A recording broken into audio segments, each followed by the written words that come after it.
Hello, everyone. Thanks for joining us for this webinar. We're going to be going over the Marketing First Framework series, and this webinar is going to go over how to build a conversion-focused website.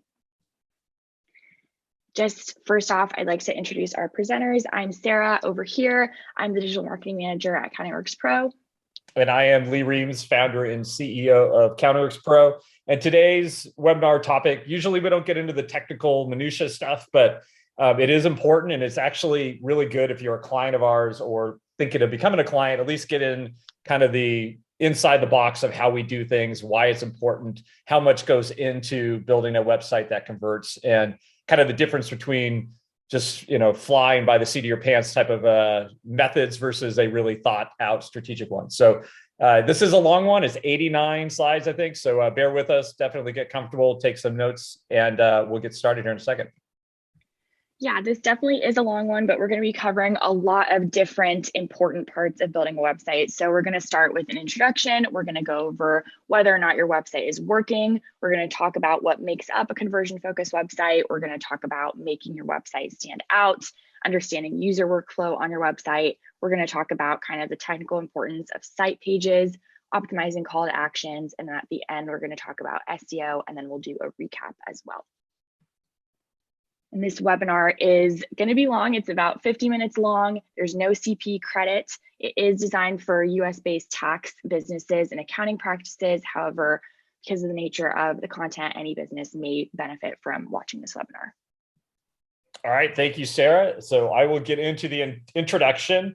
So we like using metaphors. We like kind of painting a picture, so to speak. So which of the following best describes what your website today is communicating to visitors? So we're a professional firm with a clear, demonstrable track record of success, specializing in working in specific project areas with certain clientele.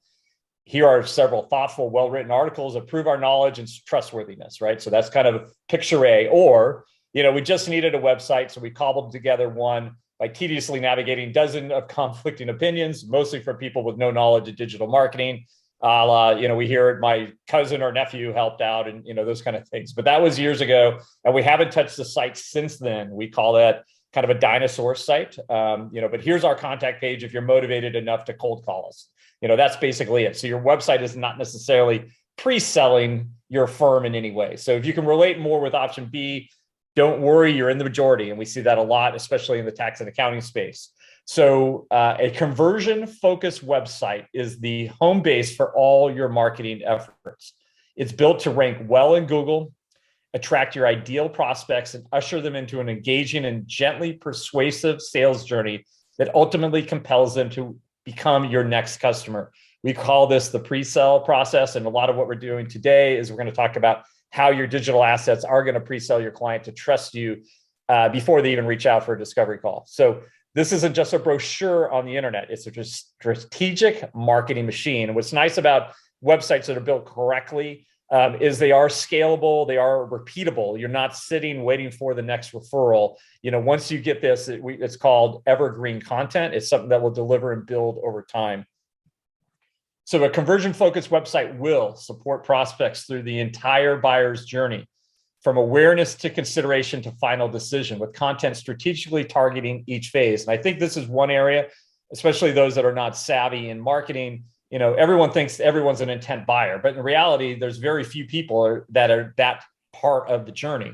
So meaning if you're just trying to get intent buyers, they've already gone through other people's content. They were in that awareness phase. They then decided to consider asking for referrals or Googling, people in their niche or what they're looking for. So they've already been pre-sold through that phase, and they trust that person. So the chances of you just jumping in at the intent stage and getting the business are quite low, unless you're purely a commodity play and it's just based on the lowest price, right? So what you want is you want to continually and automatically bring in new leads without a big marketing team or budget. And this is where we go to a lot of organic search, building the site correctly, and this evergreen concept where once you do it right, we see our VIP clients, those that are paying us for our SEO, services, they will build year after year after year, and they get more and more long tail keywords that they rank for, which just means more traffic, right? And the more traffic you get, the odds start saying you're going to start converting more. So you also want to create more cross-sell and upsell opportunities with existing clients. I think this is very important when you're looking at developing your digital footprint and specifically trying to move clients from some of the commodity-like products like tax prep to more value-added like tax planning. So today in this workshop, you will learn if your website is working, what's different about conversion-focused websites, and how to make your website stand out. And obviously to optimize your call to actions and more. So a lot of sites have too many calls to action. We're going to talk about CTAs or not enough, right? So this is series 2 in our marketing first framework. The last one we talked about positioning. You can always check out our YouTube page for past and upcoming series videos. So is your website working? That's the first question, right? So ask yourself, is it attracting new clients on a regular basis? Is it generating leads that actually connect with you? Is it showing up high in Google searches? And is it keeping visitors' attention for more than a few seconds? And what we mean by that is if you run Google Analytics or any web analytics tool, you'll see bounce rates. So the higher the bounce rate means that people are, or the amount of time they spend on a site. If it's very low, just seconds, that means they're bouncing off your page quickly and going to the next search, return. So these are very important things. So these are things to start, thinking about. So the problem is that most tax and accounting firms have a pretty good understanding of why their clients buy from them, but they have no idea how they buy from them. Okay. And this is what we're going to get into today. So firms often build their websites as a one visit scenario. Prospect converts on the very first visit. This is what I meant by a lot of tax accounting pros think of everybody as an intent buyer. But when in reality, most prospects will visit a website several times over weeks and months before making a decision or even taking a single step forward. So when prospects stop by your website, they have some big questions, okay? So, they've Googled, and if they're more in the intent phase now, so they're past their awareness of having a problem, they started considering, so now they're like, hey, okay, first question, does this firm have the expertise I need? Has the firm solved problems like mine in the past? And this is also where case studies and reviews come in. Your previous clients and their experiences do the selling better than anything you can say. Can I verify the firm's expertise? Is the expertise unique or just like every other firm's? Have other people like me had good experiences working with this firm? Again, testimonials, reviews. How would the firm go about solving my problem? Do you show that in a process? Do they have a proven repeatable process? And does this firm look like a firm I want to work with? Meaning, do I like them? And this gets into being a little more human versus trying to overwhelm people with copy and just lots and lots of text and designations versus telling a story, building a narrative. So the hard part isn't just answering these questions. The hard part is answering these questions at just the right time, okay? In a way that's compelling and persuasive, and then following up with just the right call to action that gets your visitors to take the next step. This is why your website is so critical, and yet most firms don't spend the time to answer any of these questions. And it also comes into, I hear it often, I don't need marketing. And it's like, oh my, anything when you're trying to build relationships, specifically long-term relationships, the amount of money you're able to spend, the churn you have on clients, the price resistance they might have, the ability to upsell, cross-sell is purely what marketing is all about, okay? It's about converting a referral that lands on a professional, high-end looking website that has a lot of reviews and an easy call to action, transparent pricing, things like that. Those are the things that make marketing work so well. So imagine that your website was such a well-oiled machine that has spent its days not just looking pretty, but actually attracting and funneling new business to your firm regularly and automatically so that your team can focus on your real work. So what exactly is different about a conversion-focused website? So now we're going to get into some of the details, so to speak. And then we also will talk about search engine optimization a little bit. I have Sarah on to give a lot of her expertise there. So number one, they're built on intelligent user workflows that guide site visitors down a predetermined path. So instead of just copying another website, it's time to get a little more strategic on this. And we do this way, the way we build sites with storytelling, using imagery that speaks to them. If it's a position firm, let's say they're targeting dental firms, the copy, the imagery, the terminology that are used in the copy This is what an intelligent workflow looks like. Number two, they leverage the right calls to action, exactly the right times in the buying cycle.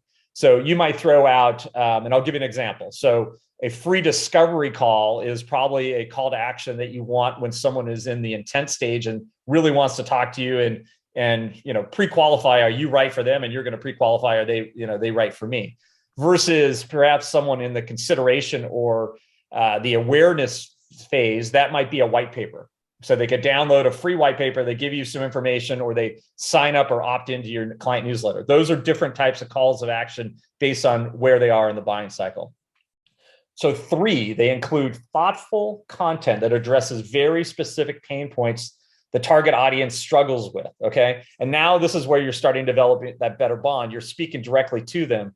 This is kind of our argument about positioning versus being a generalist. So the more position your firm with the solution that you're offering, there's fewer competitors, but more importantly, your content that you create speaks more personally to the audience member that's looking at it. So the thoughtful content links out to other thoughtful content, encouraging readers to dive deeper into the site while naturally generating trust in the firm. And that's what this is all about. Especially in the digital age, things have changed. There's not as much face-to-face. People are more comfortable making buying decisions based on Zoom meetings or even a website. The Amazon buying, cars online is, the world has changed a lot, and tax and accounting services are sold the exact same way. So four, they confidently own a niche and splash it across their site pages, so the right visitors feel like they're being addressed personally and are therefore immediately motivated to make a connection. Again, this is what I was talking about with, it's not just making your site human, but it's talking in the language of whatever prospect. So if you're dealing with automotive dealerships or service centers, whatever it is, speak their language. Number five, they use service pages to clearly explain what the firm does, how they do it, and what specific outcomes clients can expect. And this gets into the transparency. And we talk a lot about being transparent on price. But also, if people, no one likes the black hole or like the lawyer analogy where they're charged per hour and they have no idea what something's going to cost and how it's going to work. If you clearly define this in your content on your website pages, when the client actually calls or reaches out to you for that free discovery call, they already know how you work. Okay, they know what to expect. So it takes you much less time to get them from still considering to actually signing up. And that's the beauty of it. Again, I keep saying pre-selling, that's what your website should be doing. So sixth, they use case studies to build trust through social proof and to help paint a picture of how prospects' lives could change with the firm's help. So this is similar to how reviews and client reviews will tell a story in their narratives from their point of view that a lot of times tax and accounting firms wouldn't use in their marketing copy. But if you could do a case study, someone can relate to those problems and see that you solve that, you resolve that for that person who's just like you. And it gets a little aspirational then. It's like, okay, I'm still having problems as a prospect. If I work with you, look what I could achieve. And if I trust you, look what I can do with in my own business or my personal finances, whatever it is. So case studies, I think, are a huge deal. A lot of times we'll have copywriters reach out. You can ask some open-ended questions that kind of let the client do a lot of the case study writing for you. So you can do a Q&A type, or you can have a professional copywriter write them as well. But it's definitely worth the investment in creating case studies. Number seven, they offer free assets in exchange for email addresses, giving prospects an opportunity to forge a low-risk initial connection with the firm. A low risk, okay, I'm on an email list, and if you're sending valuable content, if I'm downloading, a white paper on cash flow tips for startups, for example, business entity choices, whatever. These are like huge discussions, but you're giving some real information.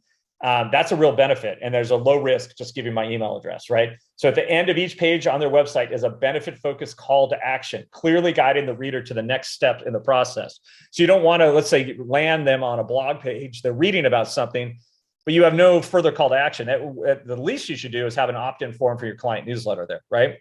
So you're kind of now getting how that matches what the content is, and then walking the prospect through the steps. It's an online conversation. Your website should be kind of moving the conversation along. So The number one thing that makes the teams behind these websites stand out is they're constantly monitoring progress and experimenting with minor improvements to incrementally increase the conversion rate over time.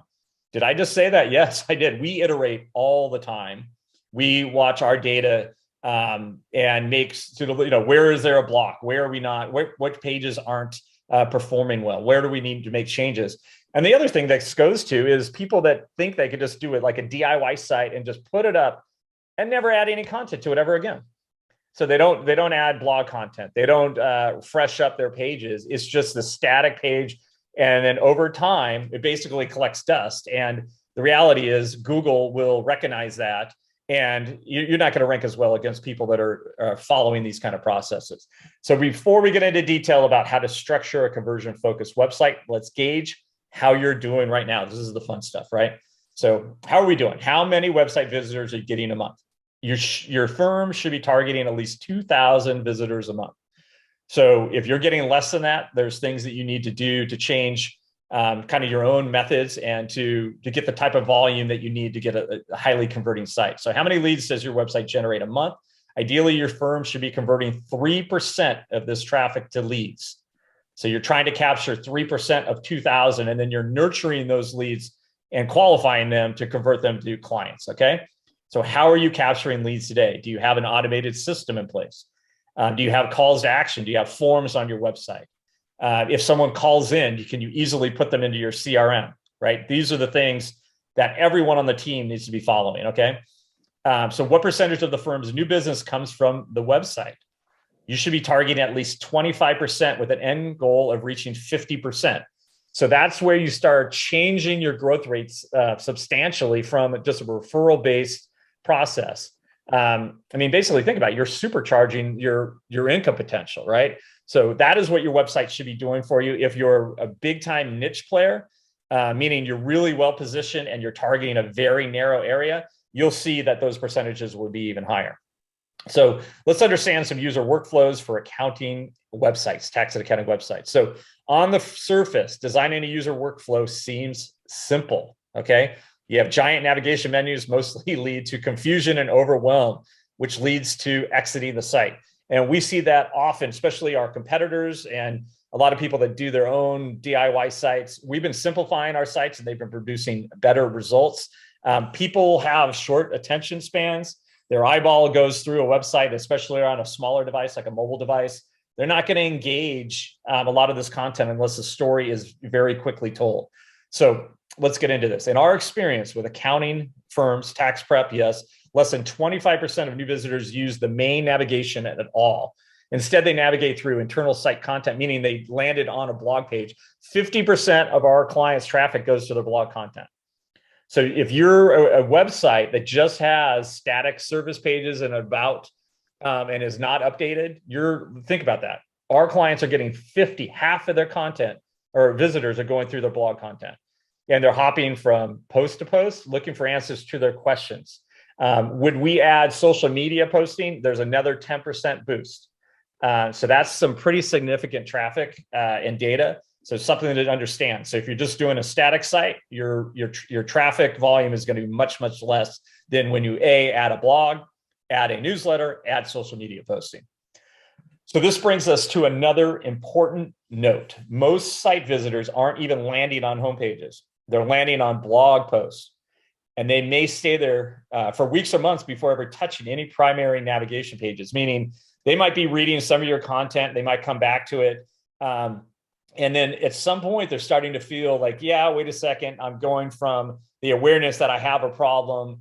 Maybe this isn't something I want to do on my own. Maybe there's real value added. I'll actually be more successful. I'll have a better financial outcome by working with a professional. That's what leads people from your blog content, white papers, et cetera, into an intent buyer, okay? So a helpful tip, start relying so heavily on your homepage and your navigation menu. Instead, map out a flow based on what users are actually doing and then guide them down the path with a simple structure and clear, well-placed buttons. We call buttons call to action, same thing. So here's a chart that we kind of laid out, and this is the basic flow. So your first job is to attract clients, right? So how do you attract clients? You have a well-established website that's indexed well. You have a ton of blog content that's driving traffic. You have lots of reviews. Reviews are a game changer. You have your directory listings that are all the same name, address, phone number. Your citations are very consistent. You're telling the internet and Google, hey, this is a trustworthy brand. This information is accurate. It's not old and dated. If Google shows this to searchers, the chances that they're going to have a successful match are much higher, right? So now you've attracted them to your digital presence, whatever that could be. It could be on your social media sites. Again, it could be on your review profiles. It could be on your website, landing pages, whatever you're doing. Now the issue is, how do you convert them? So how do you get them to actually take a discovery call? How do you get them to download that white paper? How do you get them to opt into your newsletter? So there's a lot of different techniques that you can do to convert. From there, okay, now they're ready to become an intent buyer. How do you intake them? So do you have digital intake forms? Are you using e-sign? Do you have a secure portal? Let's keep them in this digital ecosystem. From there, you're servicing your client. So you're doing all the back-end stuff. CountingWorks PRO, our platform is much more on the client facing. We do like have an integration with Trello right now on back-end stuff, but our expertise is mostly on the client facing side, not necessarily how you and your staff work on clients.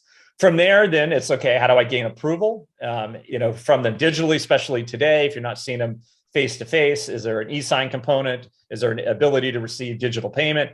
And then from there, your goal is to retain your clients. You want to create as many influencers and ambassadors for your brand as possible. How do you do that? You keep your brand in front of them all the time. And that's what the beauty of social media. Even if they're not interacting a ton with your content, your brand's there. So when they're ready to make that referral, it makes it easy. Hey, here's my account. Check out their Facebook page, right? So now you would by being proactive, you turn your clients into advocates. They're going to stay with you longer. They're going to pay more, and they're more likely to basically upgrade, their packages with you. So this is kind of the framework. I think this is important elements to understand and to make sure that you're covering each element. So a basic user workflow goes something like this. So content, how can I, the user, solve my problem? And I think that's very important. A lot of times pros just talk about themselves. They're not talking about the pain that your prospect actually is going through. Services, how can your firm help me solve this problem? Okay. Now this is where you start selling yourself. This is how our services are different than our competitors. And then we back it up with case studies. This is how we have solved this problem before. Who and how. And then about us. And this is, I think, really important. We like clients to be as human as possible. Use headshots, use candid shots in the office, out playing, whatever you do. Show the personality of the firm. We have a firm, Murphy3.com, that's a good example of a firm that it's a big practice, but they show their personality throughout their website. It's something definitely to look at. So, do they look like people I could work with? That would be, they want to work with you. It's about relationships, right? And then having a strong contact us. I'm interested, now what? Okay. So we're going to break down each element of the user flow in detail. So site pages explained. So we're going to go to the content page. So content, an informative article or blog post is almost always the first step in the lead generation process. And we've said this before, at least 50% of your leads should come from organic content. And then, top firms are getting even higher, 75 to 80%. So we a lot of times, if you just want a basic formula for creating content, we have an army really of writers, and we've kind of figured this out over years of practice. But basically, a good way to think about it is write about life events. So if it's a business life event, selling a business, starting a business, setting up accounting, HR issues. I could go on and on. Buying out, raising money. Those kind of things. For life events for an individual, it could be saving for a college. A grandparent saving for college. It could be retirement. So on and so on. So think about that content when you start creating it on your own, and have like a method to creating it.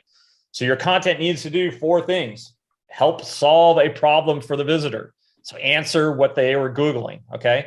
Position you as an expert in your market. Drive meaningful traffic to your website, and attract prospects earlier in the sales cycle. So again, as I said in the beginning, not everyone comes in as an intent buyer. Okay.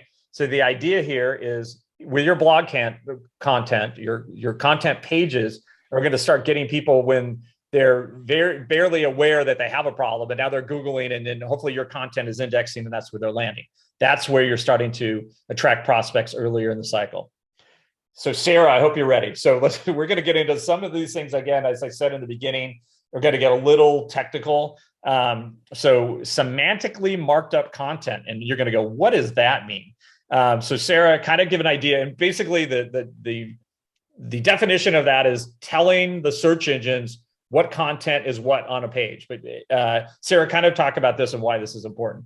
Yes, definitely. This is one of the things that I always, when talking to clients, this is always something that's a little bit more boring and skipped over because it's a little bit more technical. But semantic markup is essentially just a language that's used for marking up a website so that when a search engine is reading through your website, they can understand the page in terms of the context rather than how it actually looks. So kind of the easiest example is like you would be tagging your website to make Google aware of what is where. An H1 tag would be the heading tag. So if you're trying to rank for something like accounting in Texas, you would want to put that on your page as a heading and then tag that as a heading so that when the search engine is scanning through your site, they know this is the heading, this is the title of the page. And you'd mark up all of the elements of your page. So it makes sense contextually when a search engine is reading through. Perfect, Sarah. Now, one thing to say, do not cheat. Don't say, accounting services in Texas when you're selling something completely different, because that's the fastest way to get really high bounce rates is to try to lie to the search engine, so to speak. So use this very wisely, use it correctly, and you'll do very well. So this leads us into a keyword focused headline. And Sarah just talked about it, but the goal of your headline is to tell both your site visitors and Google what your content is about. And I think that's important to do. I'm going to stop there and pause, because you don't want to write the headline just for the search engines or what the keywords are. But in reality, you want to take the inspiration of what Google is seeing a lot of search queries look like and match it up. So Sarah, kind of explain that with like a keyword searcher. So we're talking more like long-tailed search terms, but if we're working with a client, kind of explain how you can find where the volume is and then how you can still make that headline speak to the human side, not just to Google. Yeah, so when you're writing these, the way I think of it is you always want to write something out in the way that people would search for it, especially in this industry where things are more technical. People might not know like what a CP 2000 notice is. They might not know what certain tax forms are, but they might need help with them. So you'd want to make your keyword headline focused on things that people would search for, like they're searching for something more technical like that, maybe they write in how to get help with the IRS. So you want to keep it simple and really kind of language based, make it sound natural in the way that people would search for you. And there's a lot of tools that can help you do this, kind of help you see the volume of different phrases that are being searched. But that's the way that we look at it. We try to make it as conversational and simple for the general person. So and so that's why I was kind of hinting at that, Sarah. It's a lot of times I'm going to say the old days before the algorithms got really smart, that people would write really awkward, focused headlines, and it would be so keyword stuffed that when a human read it, it's like, you got to be kidding me. But back in the old days, the search engines and their algorithms would, it worked, but not anymore. So natural language. The search engines are smart enough to know different versions, the semantic parts of words of what they actually mean. So you don't get carried away, and stuffing a headline is what we're getting after here. We'll move on a little bit. So a relevant featured image. Your featured image draws prospects in and also makes your content more shareable on social media. I mean, there's a reason Instagram is one of the most heavily visited websites, and it's because people like viewing images. And if your content and your image speak to the user, they can relate to it. It's emotional, whatever it is. And again, humans are using quick reactions with their eyes to decide from a headline and an image, do they want to continue, spending time in that content? So this image should sit right below or behind your headline. Also make sure that your featured image file shares the same name as your article title, replacing spaces with dashes. I think this is important. You get a little boost with the search engines by doing it. And also your images will rank.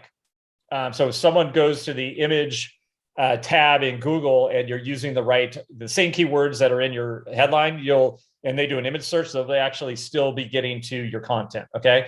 So your featured image alt text is the same as your article title. That is important. Your content pages also need a strong sub headline. So sub headlines give you one more chance to expand on your topic and capture your audience's attention.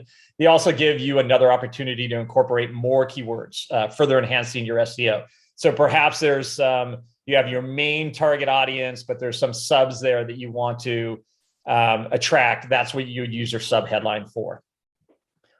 A prominent email capture opportunity. So ideally, you don't want site visitors to leave without sharing an email address. So sometimes we'll have on exit pop-ups for opting in. All of our blog articles will have a call to action at the bottom. We'll say, hey, you want to get more great information like this, join our newsletter list, and make it really easy for them. You want to entice them to come back, okay? So the best way to do this is through an appealing freebie, like a downloadable guide or a free discovery call. We use both of these very successfully. It depends on the content. It depends on the degree of the intent.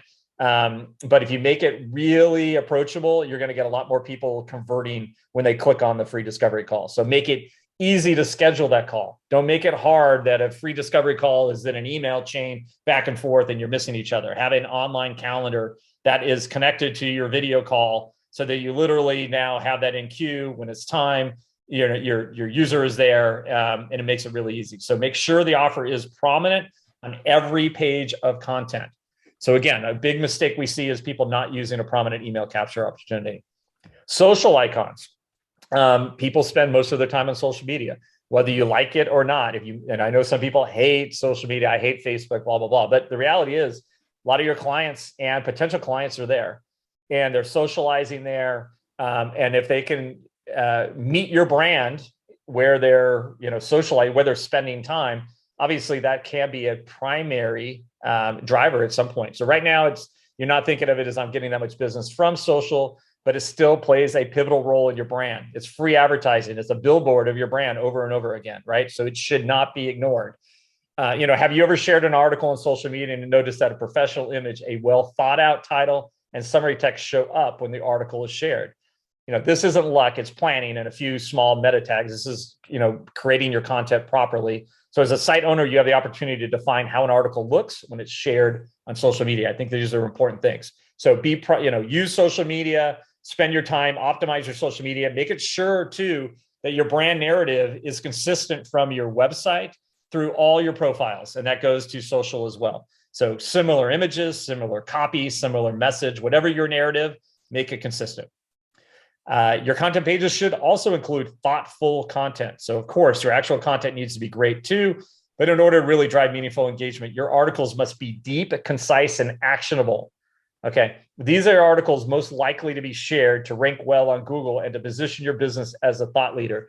So what we're saying here is, and we see this in our competitors, they put out really thin, we call it thin copy. So basically what they do is they get the IRS bulletins and then they rewrite it or summarize it a little bit, and they have a short little 200-word article, and that's what they consider blog content. Google rewards longer form content. So we go both ways. We have, timely stuff might be shorter. We'll have longer content for bigger subjects, but, Google can tell who's an expert and who's not. And when you go through the content, the search engines, what I call this longer form, deep content, that something that's very actionable. Sometimes, occasionally you'll get someone, why are you going so deep in an article? I don't want them to do it themselves. No one writes content necessarily to be a DIY solution. But the reality is you really need to showcase that you are an expert and you're willing to give that information out to clients. That's the beginning of building trust. And if you don't, if it's all behind like a firewall, so to speak, a paywall, they're not going to be able to engage with you that you actually know what you're talking about. So this is really important. Graphics. We have done this with infographics, charts, other visual data. Again, humans scan things. Graphics make it very easy for a human to stop and spend a little more time on their content, okay?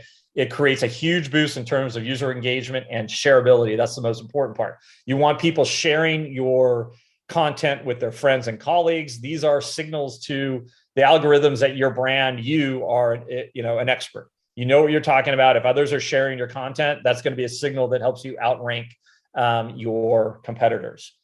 Pull quotes. What do we mean? Grab key paragraphs from your content and display them in larger text, making your article skimmable, right? So what I say, everyone has very busy lives.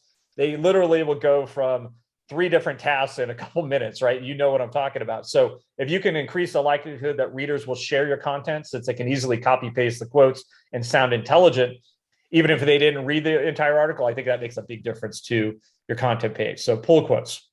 And then internal links. This is really important. And Sarah, I'm going to ask you to jump in here a little bit. So there's an SEO issue, but also a user experience issue.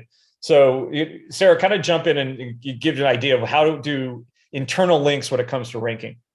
Yes, so your content pages are important. They do need to include internal links. The benefit of internal links is that they basically create a beneficial user experience. They guide people through your website in a way that makes sense. If people land on certain pages, they can click through to relevant content and be guided through to more pages on your website where they can learn more about you and learn more about your service. They're also beneficial in terms of search engine experience. There is a component of the Google algorithm that takes into account user experience on your website. So if your website is set up in a way where it's guiding people through, linking in a lot of relevant sources and allowing it to be crawled in a way that shows that you have all that information in there, that's also beneficial to your SEO as well.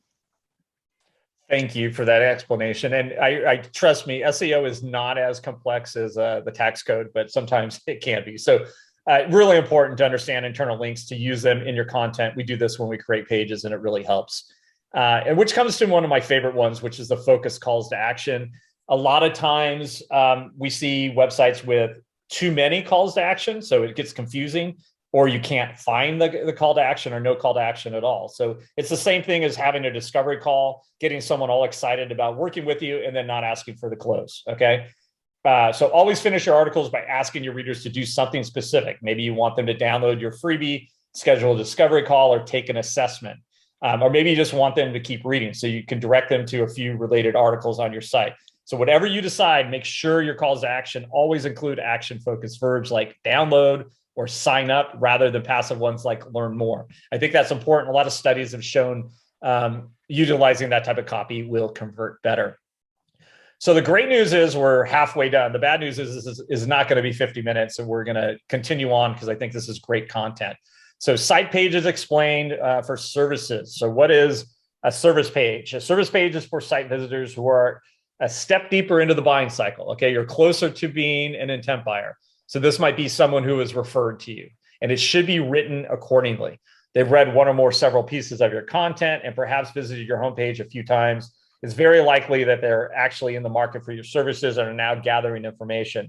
They might even be ready to make a decision between you and a competing firm. All right. So your services pages hopefully will put them in your direction. So you wanted to effectively communicate what your services are, how they're performed, and what a prospect could achieve if they hired your firm. And this is where we like to get into aspirational. This is where storytelling is really important.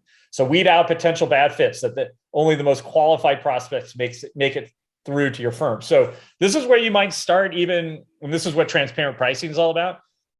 If you leave that as uncertain, you're going to get everyone calling you. But if you start positioning yourself as a premium firm, or whatever that niche is, do it in your copy, do it on your website, do it in your service pages. So drive good prospects into your sales funnel by encouraging them to take some action to connect with your firm.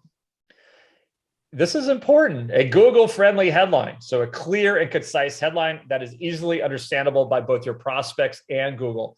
So this is where you might write a headline that is less human, more Google-friendly. So meaning having the services, if you're in a geographic area or you're targeting a specific niche or profession, you'll want, so if you're doing expat taxes for people that live in Israel, that could be expat tax preparation services, in Israel, expats in Israel. Literally, you're going to do that literal. So definitely understand when you're writing a service page, do a Google-friendly headline. This is where it's really important. Your service pages should include processes and outcomes. So just don't list out all the things you do. We see this all the time. Explain how you do them differently and describe the results clients can expect. And when we talk about SEO, we like to tell them it takes a while and it grows. It's evergreen, but it's not a process that you get results in a week, 2 weeks. So we do the same thing in defining that. Do the same thing with your clients, right? What to expect in the beginning. Where are we going to be after 3 months? Where are we going to be after 6? Where do we want to be in a year? Okay. So you want to paint a picture of what it's like to work with you and how a prospect's business could benefit if they hired your firm. So bonus points if you can include specific data, statistics, numbers from current clients, right? To illustrate your past successes. And that could be, a stat like clients that started working with us, within 18, 24 months have increased their profit margins by X or their growth rate by X. That's kind of data that is really powerful if you use it. Relevant case studies. The best way to engage prospects is always through storytelling. We keep talking about this. We call it narratives, using metaphors, things like that. So tell visitors what to do and then show them. Emphasize the great outcomes your past clients have experienced under your care. Don't be bashful, okay? Don't be too humble. Include testimonials and specific results. And this is where you can link also to your review profiles. We help optimize Google My Business. It's not Google My Business anymore. It's Google Business Profile now. We help optimize those for our clients. And it's really important because it's a huge signal to Google. Google owns the technologies. Obviously, they care what kind of content is there. And then link visitors to more in-depth case studies. Pricing, that's right. So we've been talking about value pricing and being transparent for pricing for many years. It is now seems to be the industry trend. So we recommend listing pricing right on your services page. This is because your website's job is to not only attract new leads, but to turn away bad fits, right? So someone who can't afford you by budget, they're not calling you if your pricing's there. And anyone unable or unwilling to pay your prices is simply not the right fit. We don't want our services to end up as commodities. This is the way you start differentiating yourself. This also gives your site visitors time to process any sticker shock before interacting with you personally. Imagine if 100% of your leads come to you already excited to work with you and ready to pay, what you're asking, right? So that's the whole concept here. They've actually kind of in their mind said, yeah, that's maybe more than I wanted to pay, but look at all these things that I get from doing this. Look at these success stories. Look what I can become if I hire you, okay? So now, of course, we understand that your pricing probably depends on a number of factors. It's perfectly acceptable to include a range of your service fee or to say that your prices start at X. That happens all the time. It's just a starting point for a conversation. And quite honestly, you can edit and customize. Everyone's different. We understand that. And you can kind of take that as a starting point and then create a custom proposal from there and work with the client from that point. But definitely, we recommend being transparent with pricing. What's great about this too is you can iterate pricing on your website and do tests all the time. And then you find something that's working the best, that's getting the highest conversion rates, highest profit margins. That's when you nailed it, okay? Your service pages should also include a closing focused call to action. We keep saying call to action, right? Ask for the close. Calls to action on your service pages should be stronger than on any other page, since anyone stopping by this page is more likely to be ready to buy. So a sign-up form for a free assessment or a free consult performs well here, but a free download or similar email capture offer can also be very effective. So you can test this to see what works, but don't be bashful on this page. Which leads us into my favorite page, the About page, and something a lot of accountants, tax pros, enrolled agents neglect. They don't want to share their photos for whatever reason. They don't want to personalize themselves. This is one of the most popular pages on a site.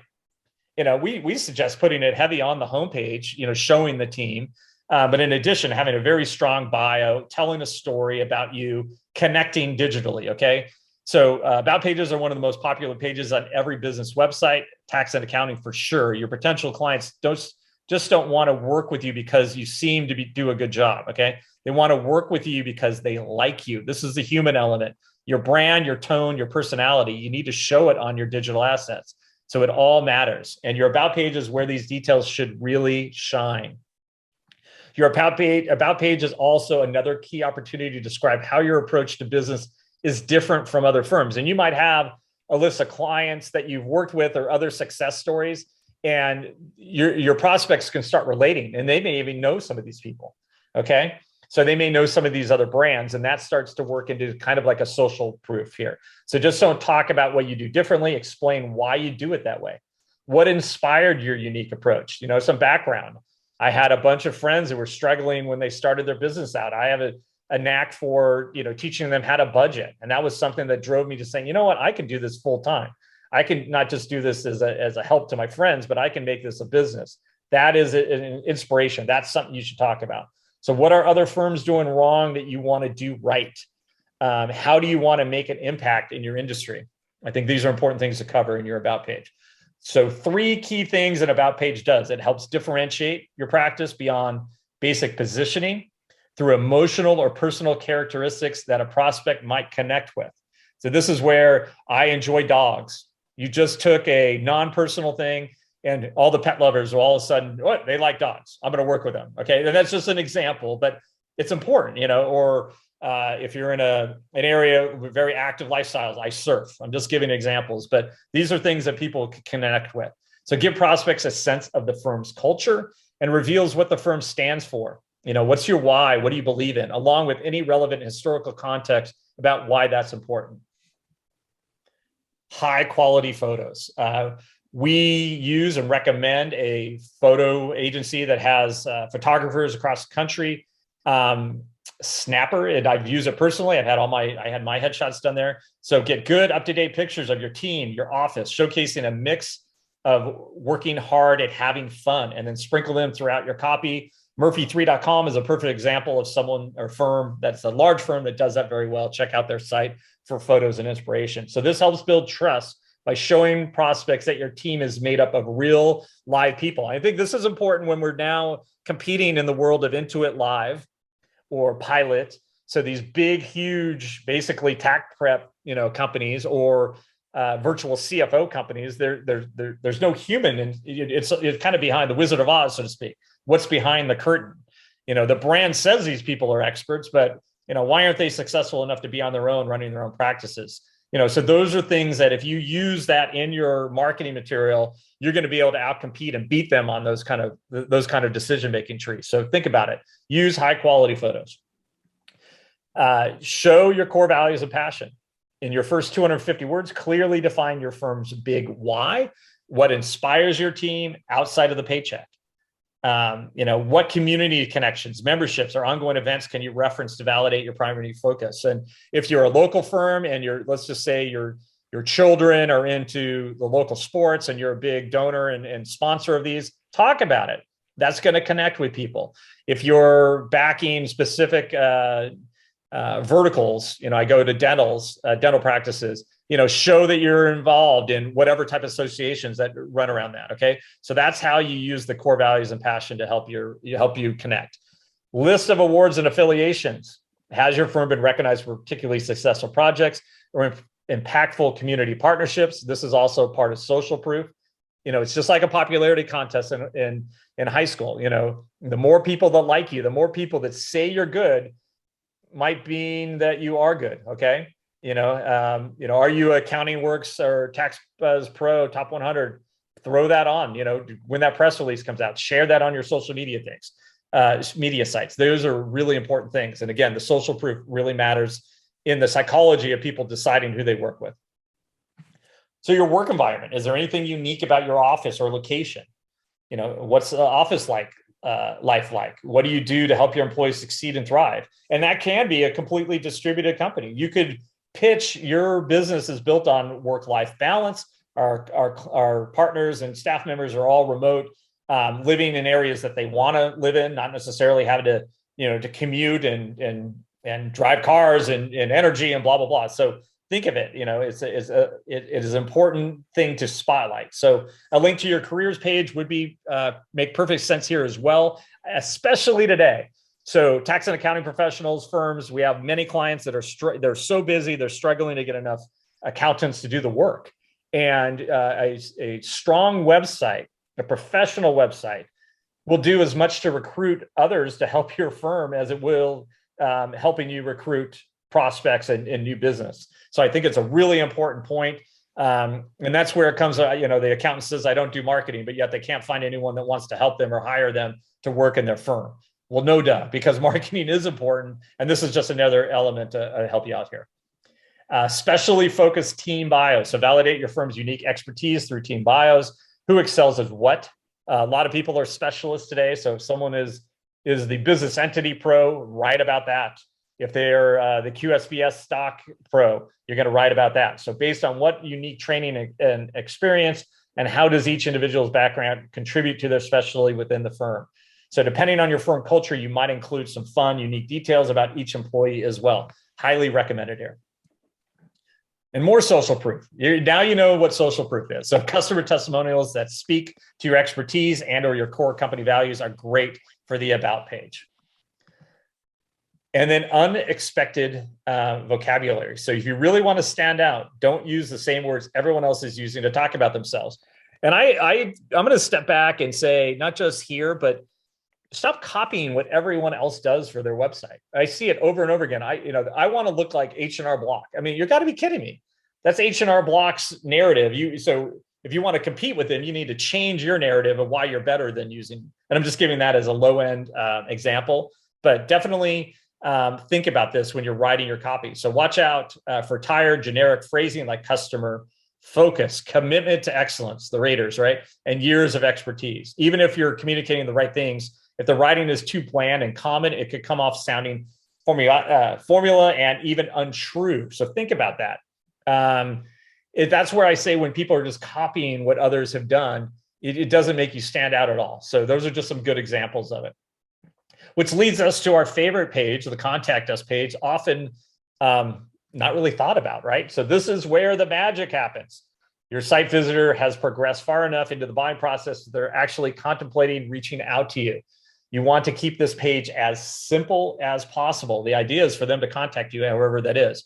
So your goal here is just to start the conversation. All you really need, your form is space for a name, email address, and message. If you are doing online scheduling, our new 3.0 platform has got a great sequence that walks the prospect through to schedule a free discovery call. You want to make this easy, right? So don't ask for data that is irrelevant at this stage in the process. So those that are doing the full-on kind of pre-sell questionnaire will see a lot of drop-off and a drop-off of people that are actually qualified people that just don't want to spend the time. So I know some people use those. You can argue that's the way I qualify them. Hopefully, if your website was set up correctly, you already qualified them, okay? So the more information you ask for, the more likely the user will be to give up and leave the site. And they could have even entered a few elements of information and still bounce. So something to think about when you get to the Contact Us page. Your Contact Us page should include simple instructions. Tell your site visitors why they should contact you and what you'll do when you hear from them. So set it out in a sentence or two, 1, 2, 3 points, whatever it is, make it really easy for them to understand what to do next. Less is more. That doesn't mean you shouldn't ask for what you need, but be strategic about it, okay? And additional ways to reach out. So don't assume that everyone wants to fill out your form. In fact, your hottest prospects will prefer to call or email you directly. So don't forget to prominently display a phone number and email address. We see this often where it's hidden, and nothing gets someone more put off than that. So definitely make it easy for them to reach out to you. And then redirect to the thank you page, because a lot of times people don't know, did it actually go through, okay? So, after someone fills out your contact form, they should be taken into a thank you page. You should use this page to reinforce the prospect's decision to reach out and to share any relevant information about how long it might take for them to hear from you. So set the expectations. And I think that's important. Where as long as you're, and then nothing's better than setting expectations. This is my busy season. I return calls at this time. Okay. And then hitting them up and responding even before you do that. But at least you're not having them. We see it all the time, especially on chats, where they'll keep hitting people over and over again. I reached out to you on Sunday. You haven't responded to me yet. Well, perhaps over the weekend, you have some sort of message that says, we collect data, we return correspondence at such time. So you can also include a few backlinks to your most impactful cornerstone content so that user flow doesn't hit a dead end here. You'd be surprised how many people will continue to read. All right, so site pages explained. Now we're the favorite, the homepage. The homepage is a critical part of your website, especially for referrals. So your homepage needs to do three things for you. Establish a unique business proposition that separates you from direct competitors. Create a personal connection with your target audience and motivate visitors to dig deeper into your site. A lot of times we see the generalist website that speaks to everyone, which really speaks to no one. So this is one of the pitfalls a lot of people do. So what happens is they never create a personal connection with their target audience. And then from there, obviously, you're not going to get them to dig deeper. So a clear niche. This is true, I think, for anyone starting out. Again, a lot of generalists, this is more of a risky proposition, a pivot, so to speak. But this is, in our viewpoint, the best way to run and build a practice.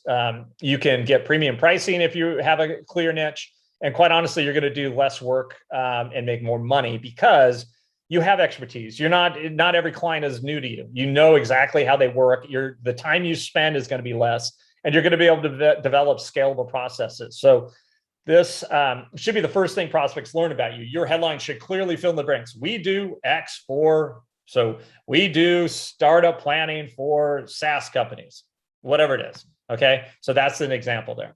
Every firm's homepage should also include an intuitive navigation bar.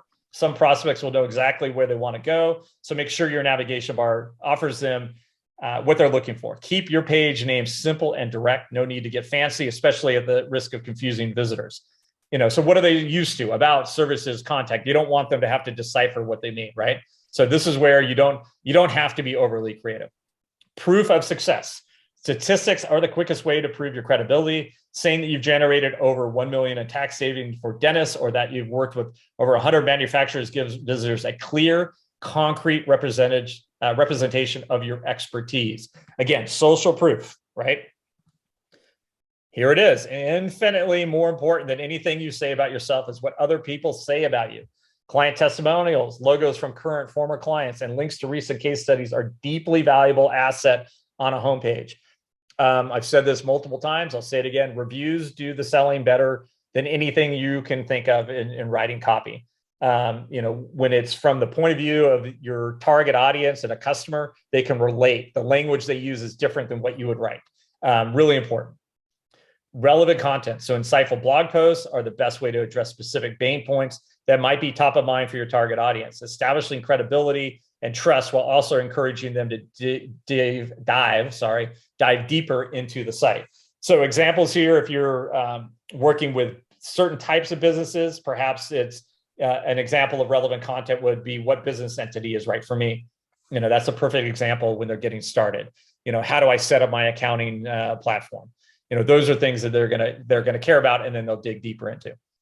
And a compelling call to action. As with any page, make sure to close with a strong call to action. Avoid passive verbs like learn more and confusing ones like start saving money. So stick to strong, specific CTAs that clearly describe what's on the other end of that button, okay? Like get a proposal or schedule your free consultation. That's very clear.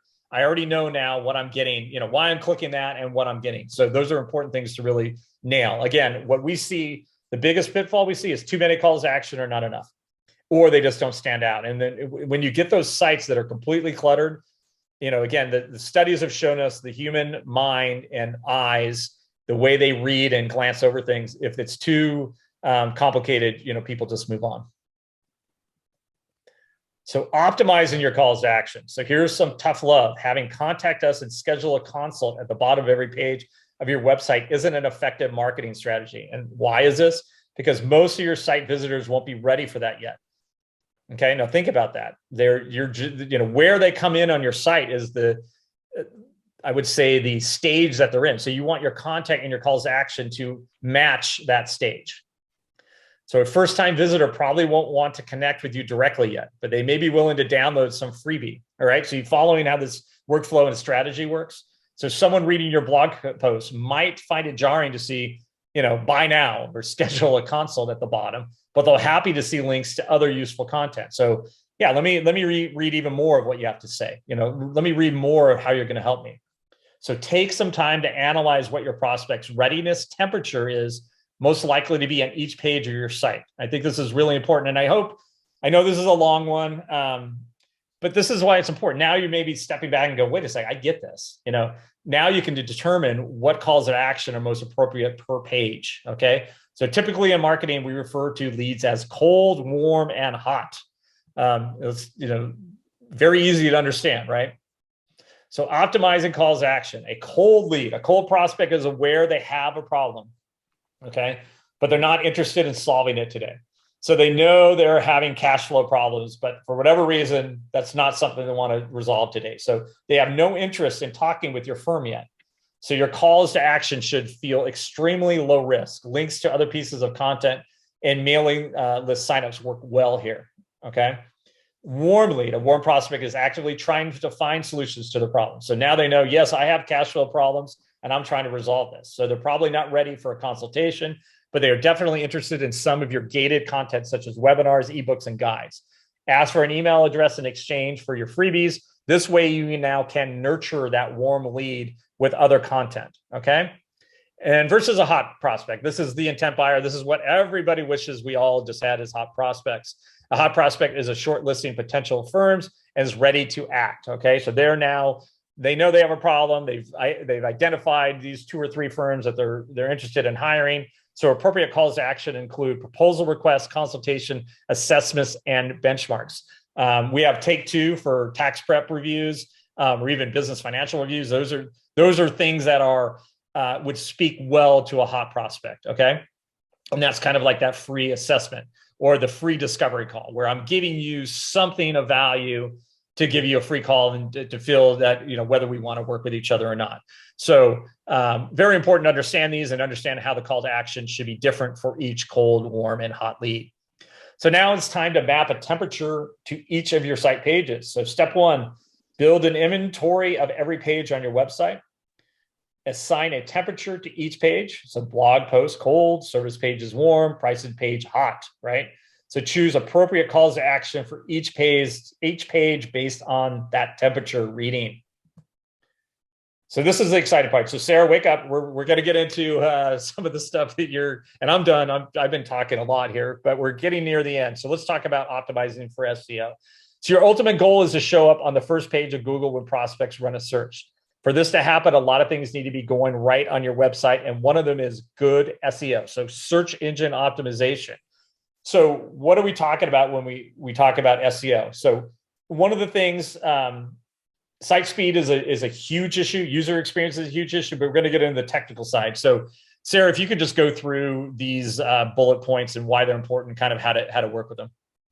Yeah, of course. So if you are a client of ours, you have all this done for you, you're covered. But if you're not, at the very bare minimum, we recommend doing a couple of these things. So page titles, we talked about this. You want to make sure that the titles of your pages are telling Google exactly what your page is about. Make sure they're clear, specific. Use keyword-rich titles, but don't overstuff them, as we mentioned, because that will get you flagged. You're going to want to optimize your meta descriptions. These are the descriptions within your page. They're around 160 characters, basically short sentence descriptions that tell the user what your page is about. When possible, you want to write these yourself. I know there's places, certain website builders that will pre-write them for you, but always write them yourself if possible. You're going to want to use custom page URLs. So for different service pages, different website pages on your site, you're going to want to use URLs that are keyword rich, have your keywords in your URLs, but again, do not overstuff. Just make sure it's clear, makes sense in terms of what you are providing on that page. H1 tags, that goes with the semantic markup. At the very minimum, if you're a beginner, especially if you don't know how to code or do HTML, H1 tags are the perfect main thing to focus on. Make sure that you tag the titles of your pages. You want to do the subtitles as well, but if you can't, H1 is the main tag to focus on. Make sure that is there so that Google knows how to understand the structure of your page. And then internal linking, like we talked about earlier, you want to make sure that there are internal links that link your content to other relevant content on your page. And when you're doing this, you're going to want to use anchor text. You never want to drop in just a link by itself. You want to use anchor text. And what that is essentially that's like the little blue underlined text that you see when you hyperlink something. You want that text to be optimized with whatever you're linking in mind. You can use that as an extra little strategy to build out more keywords in your pages, put in anchor text. that makes sense, and link a link in there to hide it, to structurally make the page work. But those are the basic things that we would recommend for optimizing for SEO.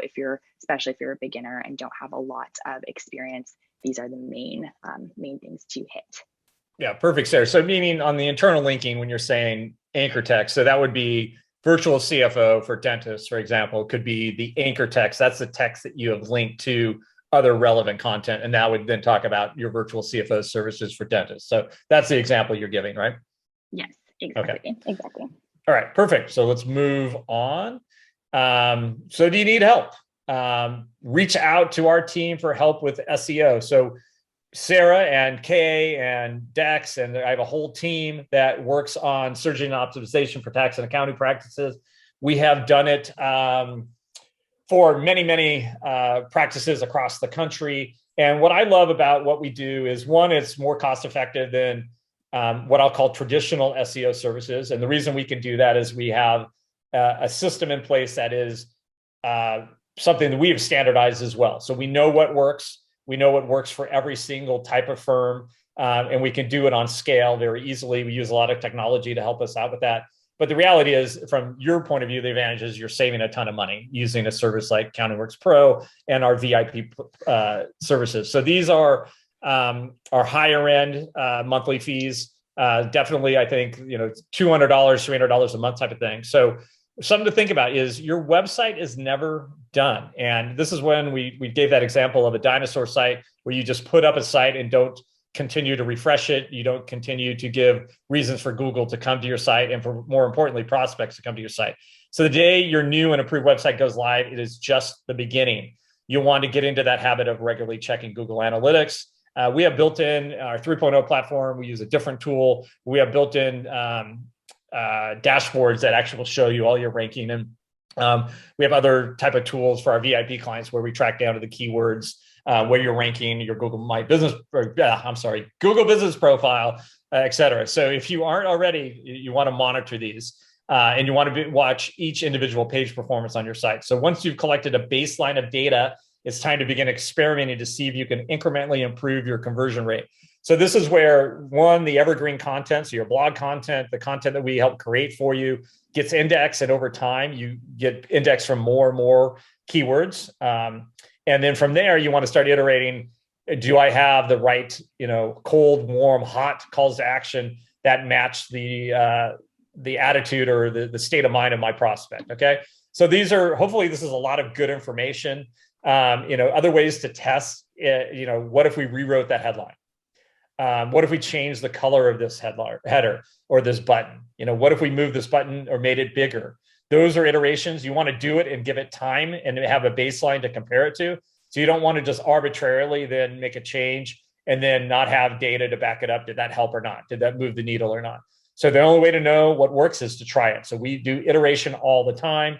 It may seem silly and tedious, but these minor improvements do matter, and they add up over time, ultimately leading to a dramatic increase in your overall conversion rate and your website's performance.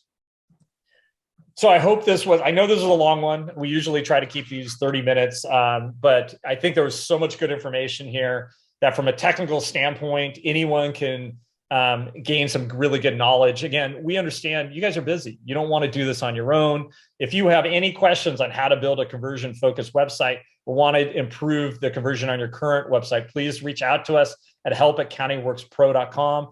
If you're new to CountingWorks Pro, you can start. We have a free trial program that gets you in, and you can start experimenting to see how easy it is to build your web presence. You can do that at countingworkspro.com and click on the free trial and get in and see a full working platform. So again, I appreciate you spending your time with us. Sarah, you can go ahead and if you have any closing thoughts. Yeah, no, I think this is a long one, but a lot of really, really great content. And if you guys have any questions, definitely reach out to us. We are always able to help with going through a website, doing an audit, and giving recommendations. But yeah. Perfect. Thank you very much. See you again. Thank you.